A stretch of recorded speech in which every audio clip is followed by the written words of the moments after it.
Historically, women haven't been very involved directly in peace processes. We know that women are at least half of most populations around the world, so if we want a peace process that is going to be sustainable, if we want an agreement that's really going to address the concerns, the needs and the perspectives of everyone in society, we really need to hear those women's voices. There is evidence that when women participate in peace processes, it's actually more likely that you come to an agreement. When women had a stronger involvement during the negotiation process, they were able to bring more issues to the table.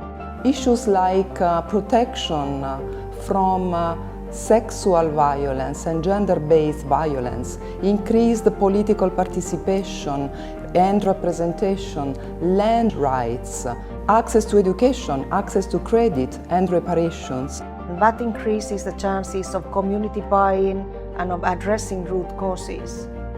Despite some recent improvements from 1990 to 2017, women still only constituted 2% of mediators, 5% of witnesses, and 8% of negotiators. To increase women's influence in peace processes, in 2017, the Italian Ministry of Foreign Affairs launched the Mediterranean Women Mediators Network, which very well coincides with Italy's Security Council membership.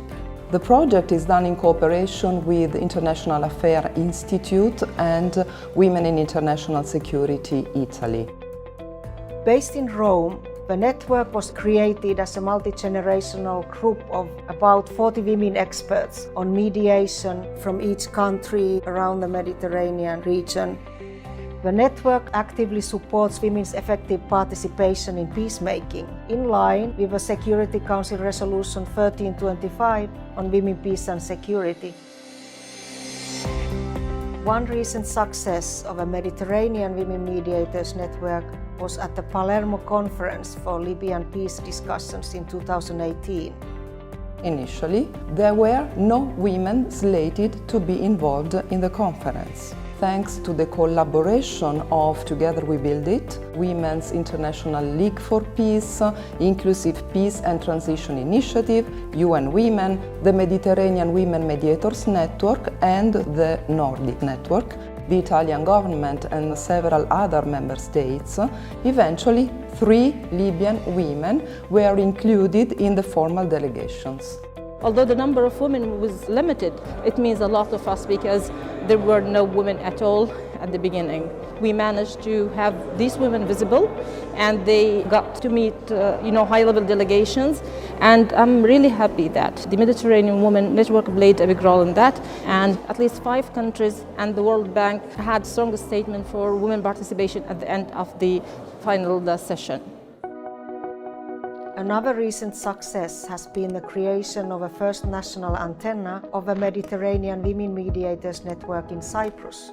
There was conflict that originated in the early days of the Republic of Cyprus, which ended up into a situation of a divided island. There's a buffer zone that crosses the entire length of the island, dividing the Greek Cypriot community from the Turkish Cypriot community.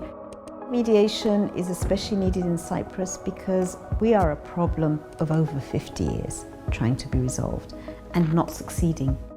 The women's groups have been quite active in Cyprus. We've had Hands Across the Divide, which was the first women's group that was island-wide. The Cyprus Women's Lobby that's tried to lobby in terms of setting up a gender equality committee. So women becoming more visible in many decision-making levels, but the way the woman is involved in the negotiation process is not really very satisfying. The leaders are always men, chief negotiators are always men. The launch event of the Cyprus Antenna in May of 2019 marked the localization of the network.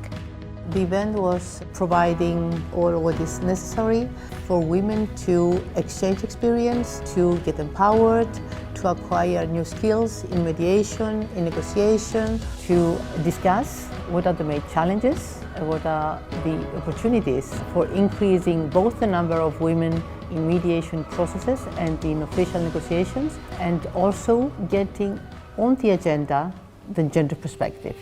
The networks are support systems full of smart, informed, diverse women. This is the opportunity we have been waiting for. The Eastern Mediterranean in particular has become quite a volatile region, and there are a lot of conflicts and issues that need to be addressed. You need to have stability there, and that stability is a prerequisite for human security, and women have a vital role to play in bringing this about.